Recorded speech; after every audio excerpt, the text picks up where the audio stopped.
बात महाराष्ट्र की करेंगे। मेरी मौजूदगी इस वक्त मुंबई में है, जहां पर नए डिप्टी सीएम पर आज बहुत बड़ी खबर सामने आई। कल शाम सुनेत्रा पवार डिप्टी सीएम पद की शपथ लेंगी। दोपहर को विधायक दल की बड़ी बैठक बुलाई गई है, जिसमें उन्हें नेता चुना जाएगा। अजित पवार के निधन के बाद पार्टी की कमान भी सुनेत्रा पवार ही संभालेंगी। आज दिन भर मुंबई में इसको लेकर सियासी सरगर्मी तेज रही।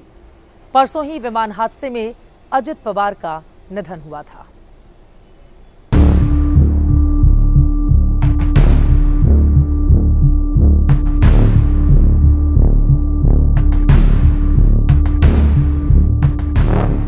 दिवंगत अजित पवार के अस्थि विसर्जन के साथ ही महाराष्ट्र की राजनीति में नए सृजन की चर्चा हर जुबान पर है। मुंबई से बारामती तक हर कोई यही पूछ रहा है कि राज्य सरकार में अब अजित पवार की जगह नया उप मुख्यमंत्री कौन बनेगा। तो इसका जवाब आज बारामती से आई इस तस्वीर में ही छिपा है। तस्वीर करहा नीरा नदी के संगम की है, जिसमें स्वर्गीय अजित पवार की अस्थियां प्रवाहित की गईं। इस मौके पर उनके दोनों बेटे पार्थ और जय पवार के साथ उनकी पत्नी सुनेत्रा पवार भी मौजूद रहीं।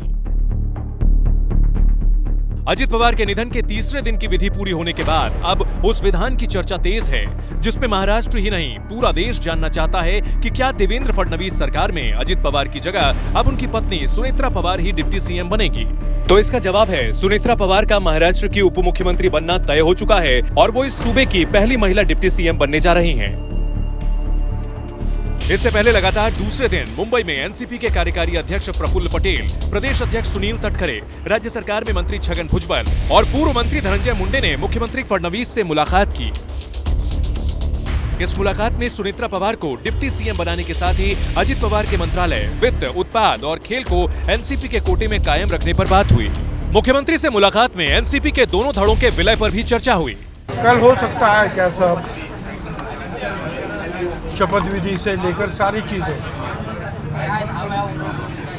तो मुख्यमंत्री का कोई मुझे प्रॉब्लम नहीं। सुनेत्रा पवार महाराष्ट्र की उप मुख्यमंत्री बनेगी। अब सवाल ये है कि क्या उन्हें वित्त मंत्रालय भी मिलेगा। अभी इसका जवाब देना आसान नहीं, क्योंकि ये पूरी तरह से मुख्यमंत्री का विशेषाधिकार होगा कि वो उन्हें कौन सा मंत्रालय देते हैं। सुनेत्रा के डिप्टी सीएम बनने और उन्हें वित्त मंत्रालय मिलने से हटकर सबसे बड़ा सवाल तो ये कि एनसीपी का राष्ट्रीय अध्यक्ष कौन बनेगा। क्या सुनेत्रा पवार ही पार्टी की अध्यक्ष भी बनेंगी? तो यकीनन पार्टी पर परिवार की पकड़ बनाए रखने के लिए वो एनसीपी के कमान भी अपने पास ही रखना पसंद करेंगी। महाराष्ट्र की राजनीति में टूट-फूट इतनी हो चुकी है कि अजित पवार के निधन के बाद अगर सुनेत्रा पवार ने कमान नहीं संभाली तो पार्टी के बिखरने से इनकार भी नहीं किया जा सकता। ऐसे में उनके लिए अजित पवार की जगह लेना मजबूरी भी है और जरूरी भी।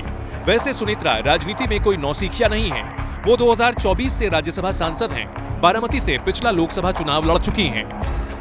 हालांकि उस चुनाव में उन्हें चचेरी ननद सुप्रिया सुले से हार मिली थी, जो अजित पवार के निधन के बाद पूरे परिवार को संभालने में सबसे अहम किरदार निभा रही हैं। अब एक और सवाल कि जिस बारामती से अजित पवार 1991 से ही विधायक थे, क्या सुनेत्रा अब इसी बारामती सीट से विधानसभा चुनाव लड़ेंगी?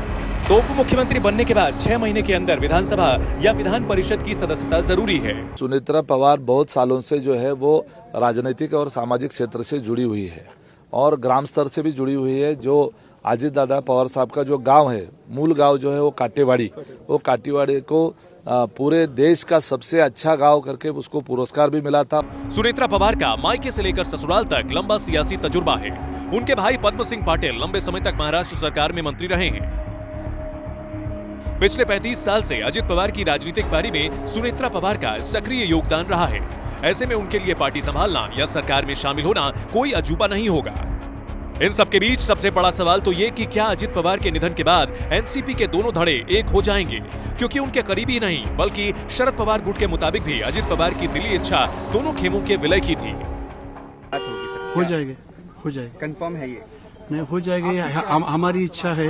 दादा की अंतिम इच्छा भी यही थी कि होना चाहिए। क्या चाहते थे दादा, क्या चाहते? अजित दादा की ये दिल से इच्छा थी कि दोनों पार्टी इकट्ठा आना चाहिए और इस प्रकार की उनके साथ में काफी हमारी चर्चा भी हुई थी, हमारे नेताओं की और हमारी सबकी,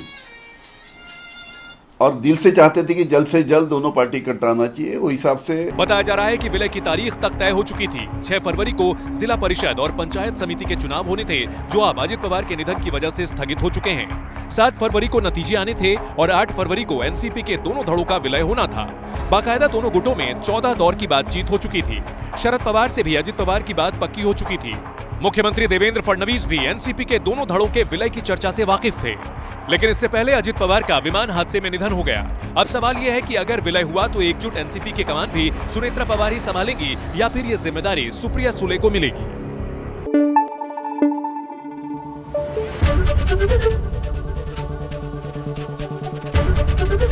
एबीपी न्यूज आपको रखे आगे।